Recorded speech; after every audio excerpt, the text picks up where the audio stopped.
Hello everybody, this is Sergio again. I'm going to talk a little bit more about the iPhone 4S, and today I'm going to talk about how to use your phone internationally. Or if you purchase your phone through At&t, Sprint or Verizon, what will be the steps that you need to take your phone overseas? First of all, you have to contact each of your carriers or your carrier to see what are the plans or the phone plans that they have for international use.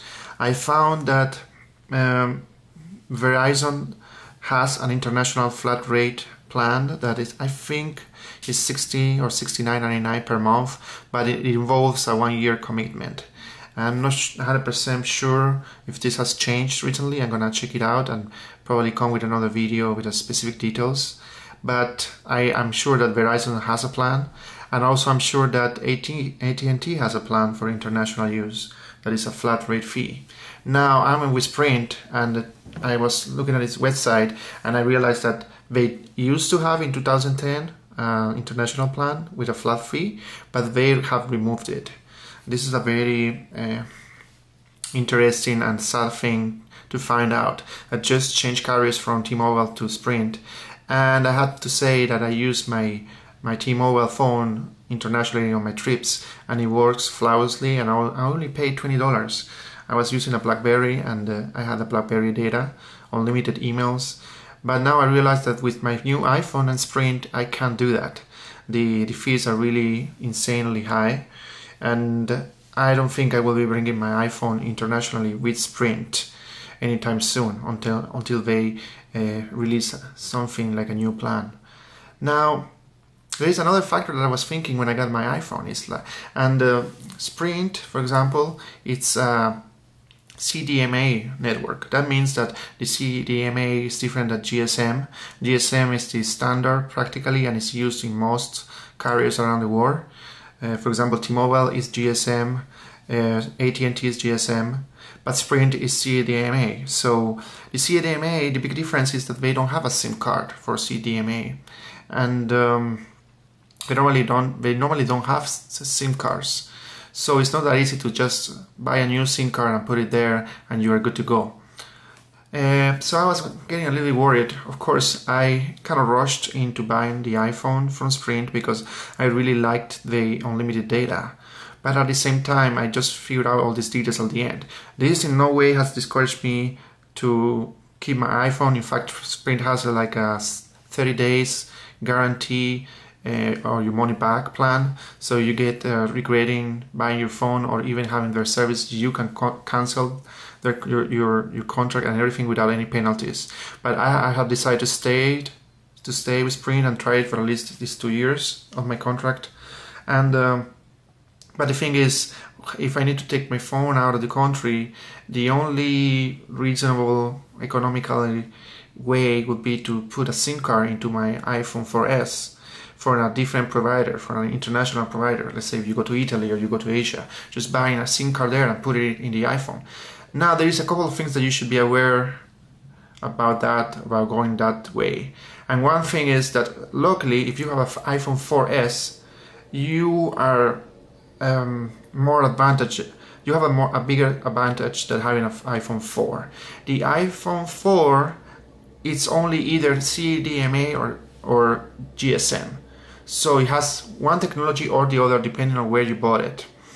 Now the 4S has both. So it includes GSM and CDMA technologies inside the phone. So it's really, you can use it with any kind of network. That's a really big advantage. But that also means that all these iPhone 4S have a SIM card, but if you see the phone, you don't, it's different from the BlackBerry. It's completely sealed. I can't open the cover. I can't, do anything like that. So where is the SIM card? And I discovered here that on the right side of the phone there is a little hole and a slot, but the slot is covered, so it's like a little entrance. So doing some research, I realized that's the SIM card slot that is locked. So Apple, together with the carriers that you may have, locks this SIM card slot, and you need to request from the company that you have your iPhone service with an iPhone SIM card opener So there is like a special tool that probably inserts into this hole and opens this hatch here to reveal your micro SIM card.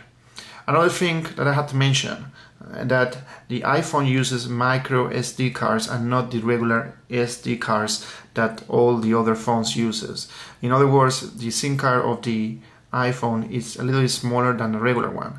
But if you don't want to purchase a micro SIM card, specially designed for the iPhone, you can still buy a normal SIM card and then use what is called a micro SIM card cutter.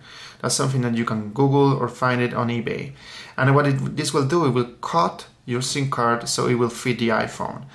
So the difference, it's just the size, and I don't know why they designed it like that. It's like Sony, that they have especially memory stick Pro Duo instead of having their normal SD memory cards. Apple has its own proprietary things, and this is one of them. But it's easily circumvented by just buying a SIM card cutter.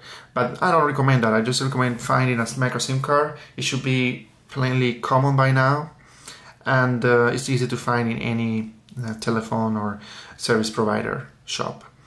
Now, after you do that, you have to insert the new SIM card here, and then your phone will be good to go with the carrier in a different country. But the last thing that you have to check is that your iPhone is unlocked. So not only you have to be able to open this slot here, but your iPhone also has to be unlocked. Like any other phone needs to be unlocked for international usage. That is something that also you're gonna have to check with your company, with your service provider, Sprint, AT&T, Verizon, and see what is the policies on unlocking your iPhone. They should do it for you, since you purchased the iPhone and it's yours, so it's yours to unlock. But they may have some restrictions. So for example, I found out that Sprint has just recently came out with a restriction of unlocking or giving you the option to unlock your iPhone after 60 days of good standing with the company. So you have to check with your phone provider and check what is their policies on allowing you to unlock your iPhone, so you can open this micro SIM card slot and put a different SIM card from a different company and use that company in your iPhone. So that's it for today. How to use, I hope I was clear explaining how you can use your iPhone internationally, and thanks for watching.